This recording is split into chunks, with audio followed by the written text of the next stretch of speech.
Oi gente, eu sou Eline Ciprim, esse é o canal Conversando com o Planeta. Estou aqui com o Fernando Salino Cortez e a gente vai falar um pouquinho sobre a COP30. Está aí, né? Tá aí acontecendo tanta coisa aqui no nosso planeta fofinho, né? Aqui na Terra, principalmente a gente está falando do Brasil, onde vai ser a COP30 e é onde estão aprovando as leis mais absurdas de meio ambiente. Então eu queria que você falasse um pouquinho da COP30 e um pouquinho do que está acontecendo. Primeiro, queria falar um pouquinho sobre a questão da aprovação de lei que você citou aqui agora, né, de meio ambiente, que houve essa aprovação agora recente na Câmara, absurda, sobre a simplificação do licenciamento ambiental, que até assim... O pessoal hoje está na expectativa de um veto do presidente, que a gente também não sabe se vem, né? Mas esperamos que venha, né? Até porque quando ele ganhou, ele falou carta branca ao meio ambiente, né?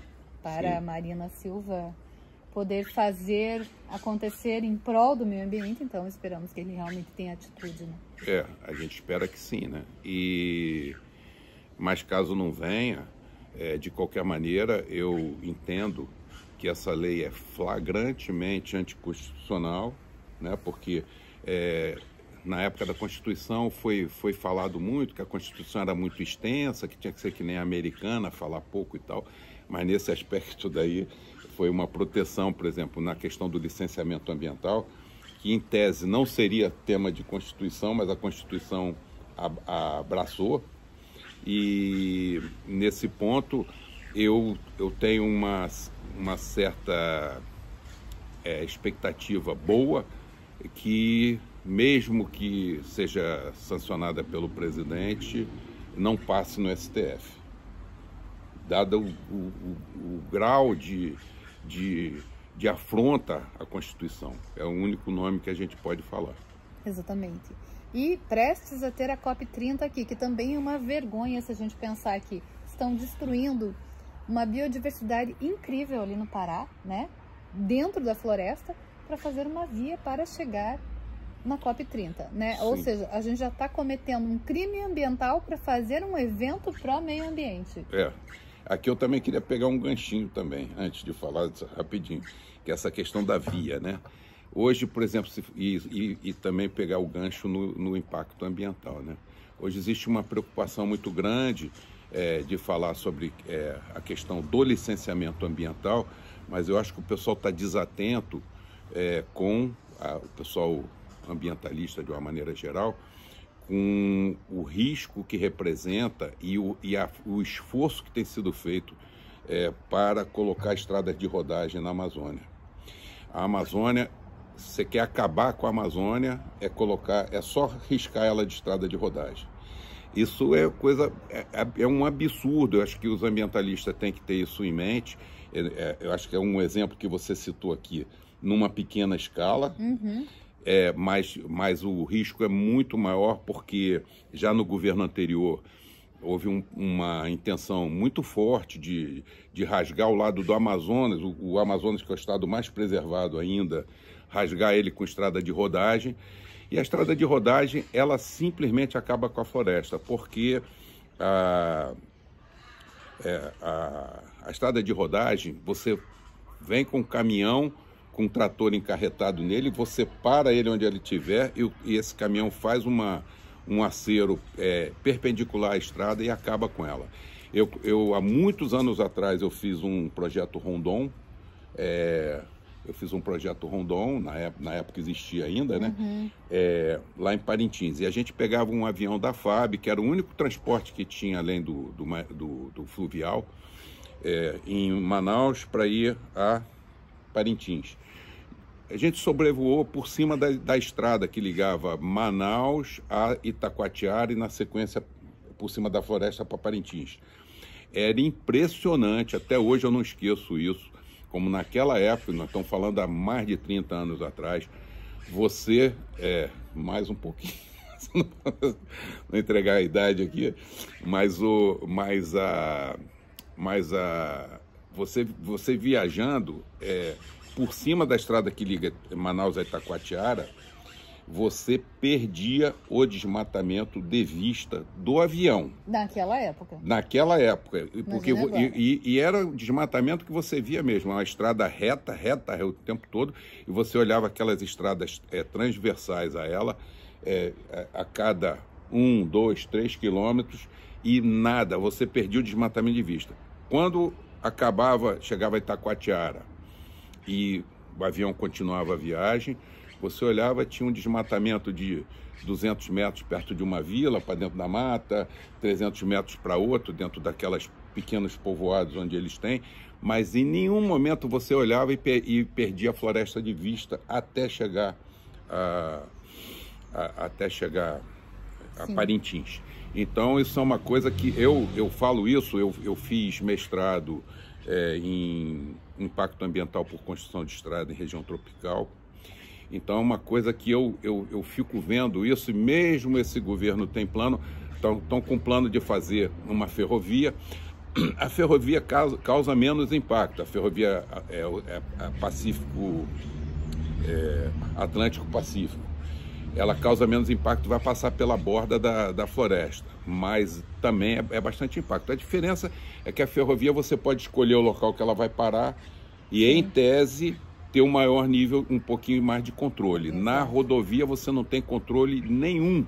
A Amazônia, aonde ela for ocupada, for necessário, estritamente necessário, mesmo a ferrovia, é no máximo ferrovia, hidrovia e estrada apenas vicinal no local onde o trem para. Se cruzar uma outra rodovia na Amazônia, vai causar o mesmo estrago que a Transamazônica causou e vai acabar com a floresta todinha. Estão fazendo isso, né? Estão fazendo e ainda dizendo que é para o meio ambiente. Exatamente. Não, o que eles falam não é para o meio ambiente. Por exemplo, eles falam, o outro governo principalmente falava muito isso, que era para atender o ribeirinho, que se não der saúde econômica para o ribeirinho que mora... Nesse momento, para o meio ambiente, por causa da COP, né? Sim, o da COP, sim. Mas eles usam esse argumento que é para atender economicamente vamos dizer assim, o caboclo que mora na floresta, mas na verdade, principalmente aqueles que têm intenção realmente de fazer o desenvolvimento a qualquer custo, eles sabem que é só colocar uma floresta, uma estrada de rodagem e não precisa fazer mais nada. Você sabe que eu fui há uns 12 anos atrás, não é muito tempo, mas para a Amazônia, para Rondônia, e tinha algumas florestas ainda perto, não, na beira da estrada. Eu fui há uns 2 anos atrás, não tinha mais nada. E daí só tinha, quando a gente chegou na aldeia indígena, que eu fiquei na aldeia indígena, né? Lá é preservado. E assim, são 7 horas de viagem. E um calor absurdo. A gente parou para dormir lá num hotelzinho. Meu Deus do céu, parecia que nem ar-condicionado dava conta. É muito quente. Quando a gente chegou na floresta, a gente não precisava de ar-condicionado. A floresta é o próprio ar-condicionado. E a gente não se dá conta disso. A gente não vê que nós estamos destruindo a nossa sobrevivência. Todo esse calor, todo esse absurdo é a nossa causa. Nós somos os causadores disso tudo. Então, assim, quando eu vejo isso, nossa, até dá uma tristeza, né? E agora vem a COP30, que eu queria que você falasse um pouquinho da COP30. Sim. Então, a COP30, ela inicialmente, o pessoal entendeu que ela estaria muito esvaziada pela ausência dos Estados Unidos, que, aliás, não é nenhuma novidade, né? Já é, como o nome mesmo diz, a 30ª COP, né? E os Estados Unidos, eles, salvo um breve período, agora no último governo, ele sempre esteve fora, ele sempre se colocou fora, desde a época que era o protocolo de Kyoto, que nasceu na ECO 92 ainda, os Estados Unidos nunca assinou nenhum pacto desse tipo, e no início a China também não assinava, mas hoje a China ela está presente em todas as COPs, ela é mais atuante nessa área, e os Estados Unidos continuam, vamos dizer assim, resistentes. Então, apesar da ausência dos Estados Unidos, avanços se esperam que aconteçam na COP, né? A COP vai discutir assuntos como, por exemplo, o financiamento climático, ou seja, como é que vai ser feita as ações, o financiamento das ações para proteção contra as mudanças climáticas, né?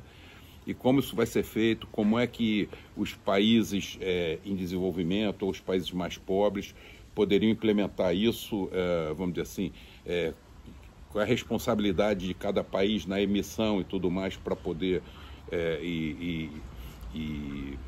vamos dizer assim, ver quem é o pagador poluidor ou coisa que o valha, né? Então, os mecanismos como pagamentos por serviços ambientais, os créditos de carbono e tudo mais, alguns instrumentos como esses que estão em desenvolvimento, até aqui no Brasil foi votada a lei, agora está, parece que ainda em promulgação ainda, né? E então essa questão ela vai ser discutida. Esperamos que chegue em algum denominador, algum avanço, porque existe uma corda sempre de estica e puxa, quem é que paga, quem é que é responsável. E, isso claro, até me lembrou a música da Xuxa. E todos dançam, pega, estica e puxa.